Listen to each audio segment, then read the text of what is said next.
Jokic scores 40 in the playoffs. Is this the way to defend the Nuggets? Just let Jokic score. Well, they're not letting Joker score. They're just playing single coverage, and they're not leaving shooters. You're seeing guards that are stunting down, they're digging down, but they're staying at home. And when they stay at home and the Joker sees guys on him like Bam Adebayo or Gabe Vincent, he's going to attack. But those role players need to play better, especially on the defensive end. Listen, the Heat hit 17 threes last night. Remember, they shot it poorly in game one, shot 48% from distance. Do the Heat go as the three goes in these series? I mean, look, they came into the postseason being one of the worst three-point shooting teams. I think what you're seeing right now is them catching lightning in the bottle, and they deserved it. They deserve it. They shot the lights out, 49%. But still, the miscues, the miscommunication from Denver is extremely concerning. Of course, Jamal Murray missed that game-tying three as time expired. Was this the right play call to not call a timeout? See, I don't like calling a timeout in the game situation here because then you have Eric Spoelstra as one of the best coaches in the half court that can scheme a defense that can throw you off regardless of the play that you design. I like actually entrusting the ball in the hands of Jamal Murray. You wish you could have recognized that Jimmy Butler was being guarded that Jokic was being guarded by Jimmy Butler instead of calling somebody else up to the screen, but I still like the shot at the end of the game. Okay, Monica, I like it. What do you think? He says he liked that they didn't close. I'm living with it. I'm cool. Jamal Murray is this team's closer. There's no secret about that. The things that stand out to me are at the beginning of the play when head coach Michael Malone is like, go, and there's that 2-3 seconds that they could have gotten back. And then, yeah, that's a good call out in terms of Jimmy actually being the one to guard Jokic. In my head, Jimmy was going to go track Jamal, which I guess both things are sort of true because he ends up switching on Jamal. So yeah, I think if they move a little quicker, maybe you catch the slight lapse in terms of not having your best defender on Jamal. But also, it's the fact that Eric Spoelstra genius goes small at the end of the game, right? That's a matchup that he sees between the Joker and Jimmy. Says, Jimmy, ball screen's gonna come here. That's always what they run in the game scenario. So you're switching from a guard to a guard. And when you know they need a three-point shot, keep everybody space. Beautiful scheme, by the way. Big Perk, what do you think? Was that the right call? My man Perk was there.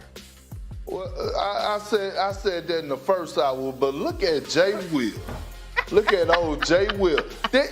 Did I hear you say on the Get Up before this series started that the Miami Heat were gonna get swept? Was that you? Yes, that was me, and I was wrong. What happened was, though, Perk, somebody came and put some extra stuff in my coffee that day, and you know how that can happen, Perk. Wow. I'm just saying. Here we are. And look, we all know better. We praise Eric Spoelstra and we talk about the Heat culture. And we keep saying right about this team being the underdogs. Like they going into every single game, every single series being the underdog when they actually are here for a reason. This team got some real hoopers on there. I know they're not household names. I know people are now just starting to know who Gabe Vincent is. They finally know who Max Strus is. They know who Caleb Martin is now. But these guys actually could hoop, and they're there for a reason. Jimmy Butler, we know what he's capable of doing. And now we're seeing the better version of Bam. And yes, I know Jokic had 41 last night. He's unguardable. He's the best player in the league. I will give him that. But at the end of the day, I saw something with the Miami Heat offense as well, with them attacking and putting him in screen and rolls. And now we're seeing a better version of Bam on the offensive end as well, too. Perk, I got to mention one name that you did not mention who I think deserves so much credit at the beginning of the fourth quarter. Duncan Robinson, who scores 10 points straight. Right. I mean, we talk about miscues. He gets Jamal Murray up in the air, one dribble, boom, three. He has Jamal Murray on the wing, drive, and one. Misses the free throw, gets the ball back, off the dribble, hits a deep three, then comes back and scores another point. Like, that literally got the Miami Heat a lead when they were down, when you felt like Denver was going to run away. And that's a guy a couple years ago signed that 4-year, $90 million deal, found himself out of the starting lineup. Out of the starting lineup, right? So that's a big win, how they keep their players engaged in the culture as well. You know, Perk, you kept talking about these Miami Heat squad, and it's interesting because this was a team that fought for their playoff lives just to get into the playoffs, and now that they're in it, they've knocked out every big seed, whether it's Milwaukee, whether it's the Celtics, and now here they are going toe-to-toe with the Denver Nuggets. How do they do that? like I listened to those post-game interviews, and you could see it, you could hear it, you could feel it in your soul, the way that Eric Spoelstra and Jimmy Butler speak volumes about this team. And it's crazy because it's like they have this connection and this belief that they don't give a damn about what nobody has to say about them.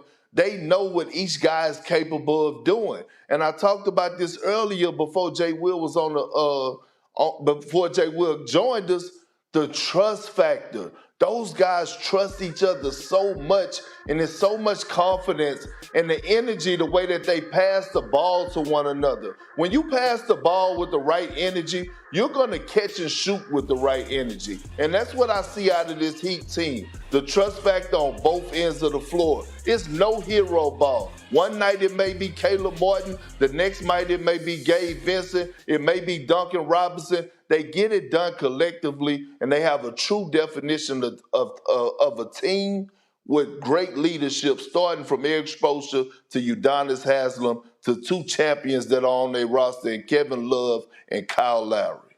Perk, I'm really glad you brought up the word energy, because I think when you are the team that's playing with more energy, and I think we all would agree that that was the Miami Heat in Game 2, the ball tends to find you. And so some of those late game bounces that to me were missteps as far as a team that had performed so well in the clutch, talking about the Denver Nuggets, because the Heat played with energy, the ball bounces right back to Jimmy Butler. Because the Heat played with energy, they're moving when Bam throws that errant pass. And so some of those things that happened late in game, to me, the fortuitous bounces that favored the Heat was because they were the more energetic team. And the ball finds energy for sure. I would agree with you. At the same time, if I'm Michael Malone, like, I am angry today. Like, KCP, you won a championship. You got to be more disciplined defensively. Stop sticking your hand in the cookie jar, all over the place, getting fouls, the kick to Kyle Lowry. Why even put yourself in that situation? And Michael Porter Jr. just looks like an erratic offensive player. The last several games, everything has been one dribble, step back, jumper. He has not even attacked the rim. And by the way, he is a liability on the court defensively. Like, the miscues of watching him, there's a reason why Christian Braun played 15 minutes last night. So Michael Malone, who's been asking for this team the second half of the season to be buy-in defensively, you're seeing one of the reasons why he's been pressing that, because they got their tails kicked last night. That was the first thing we heard Jay, when we went to the audio. question. Go ahead, Perk. But let me ask you a question, Jay Will. When we talk about Michael Porter Jr., we see him being a spacer because they play so much two-man game with Jokic and Jamal Murray. I think about in the bubble when Michael Porter Jr. actually called Michael Malone out about his offensive sets.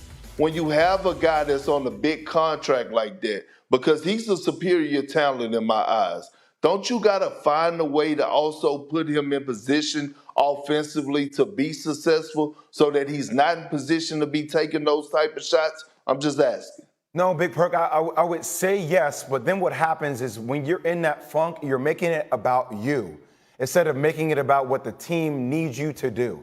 I agree with you, Michael Porter Jr. can find different ways to score. That's what Michael Malone should do.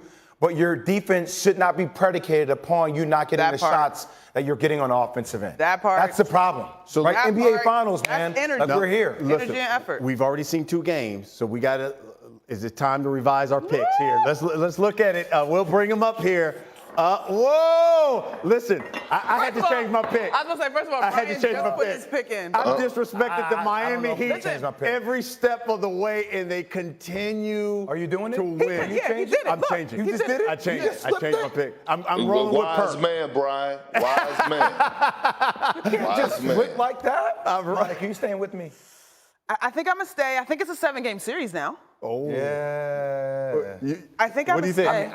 I think You said it was going to be a sweep. What do you I think? thought now? it was going to be a sweep. What do you think now? I don't look. If I could tell you what I thought in the week, I would not be here. I'd be living on my boat in the south of France. Word. Okay. I'm just saying. I think it's up in the air. The thing that makes me the sweep, the pendulum swing to switching, to me would be, does this defense travel above anything else?